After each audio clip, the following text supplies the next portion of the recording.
In the heart of a peaceful wildlife reserve, beneath a sky covered with soft gray clouds, an old man named Thomas Raines sits alone in a worn-out wheelchair, his weathered hands resting quietly in his lap, his tired eyes fixed ahead, in front. Of him stands a powerful lion, its golden mane flowing in the breeze, its deep amber eyes staring back at him. No fences, no barriers, only open ground between them. The lion steps forward, slowly, calmly. Its massive paw rises through the air. And then, gently, it touches Thomas's knee. The silence is overwhelming. The moment holds weight. This is not a chance meeting. This is recognition. The connection between them stretches back across 30 long years, to a time when Thomas was young, strong, and fearless. He was more than a ranger. He was a protector of the wild. Each day he walked across the African plains, learning every scent, every sound. His life was devoted to the animals and the land. Then one scorching afternoon, everything changed. A faint cry broke through the wind, a high-pitched sound of distress. Thomas followed it and discovered a tiny lion cub clinging to life on a crumbling ledge of a deep ravine. No mother in sight. The cub was alone, shivering, doomed to die. Thomas knew the dangers of the wild. He also knew he could not leave it there. The edge was unstable, the rocks loose. The risk was immense, but he lay flat on his stomach and crawled toward the cub, inch by inch, slowly, steadily. He reached out his hand, whispering softly to calm. The cub, his fingers brushed the small body. Just as he pulled the cub toward safety, the ground gave way. The earth cracked with a roar. In one final move, Thomas hurled the cub to solid ground. But he fell, down into darkness, buried under dust and stone. Hours later, he was found by another patrol. Barely alive, his legs crushed, the cub was safe. But Thomas would never walk again. His life in the wild ended in silence. He returned home, his story known to only a few. He never spoke of it. He simply carried the memory, a quiet ache in his heart. Years passed, seasons changed. The memory stayed until one day the phone rang. An old friend, a fellow ranger, called with unexpected news. The cub survived. It had grown into a magnificent lion, still living at the sanctuary. But the lion was different. Always calm near rangers, never aggressive, always gentle. They had a theory, and they called Thomas. He listened in silence, emotions flooding his chest. Could the lion remember? Could one act of kindness live inside an animal's memory for 30 years?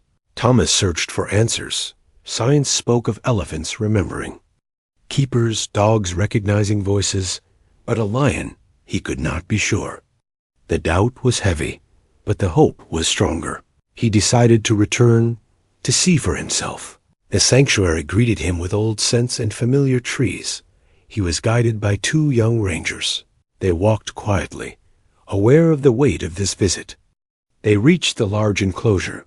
The male ranger said softly, "He is inside." Thomas waited, and then, from a distance, the lion appeared, massive, majestic, larger than memory, his mane flowing, his eyes searching. He saw the rangers then, the wheelchair, and then he saw Thomas. Everything stopped.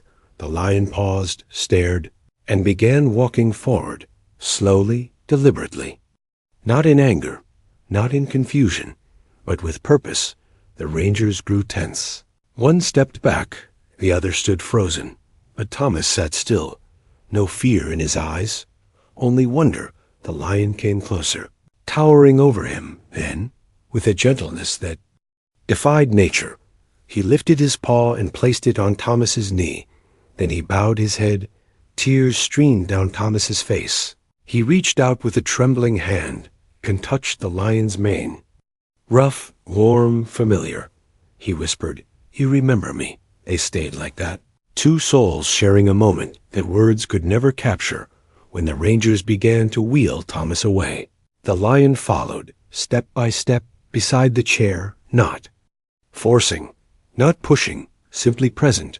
They stopped beneath a tree, and the lion lay down, resting his head against the wheel of the chair.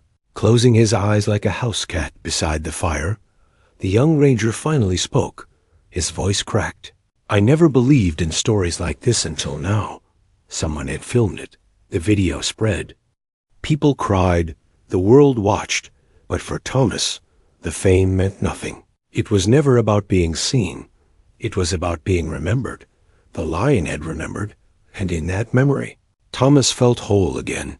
His sacrifice had not vanished into time. It had lived on in a heart that once beat with fear and now beat with love. It was a reunion beyond language, a healing beyond explanation, a bond that never broke, not even across 30 years of silence. Sometimes, love does not need words. Sometimes, the wild remembers. This is not just a story about a man and a lion. It is a story about loyalty, about memory, about the quiet strength of kindness in a world full of noise. Sometimes the softest touch leaves the deepest mark, and sometimes the bravest hearts walk on 4 legs. If this story touched you, take a moment to show kindness today, because even a single act of love can last a lifetime, and in the quietest moments, that love may come back to you in ways you never imagined.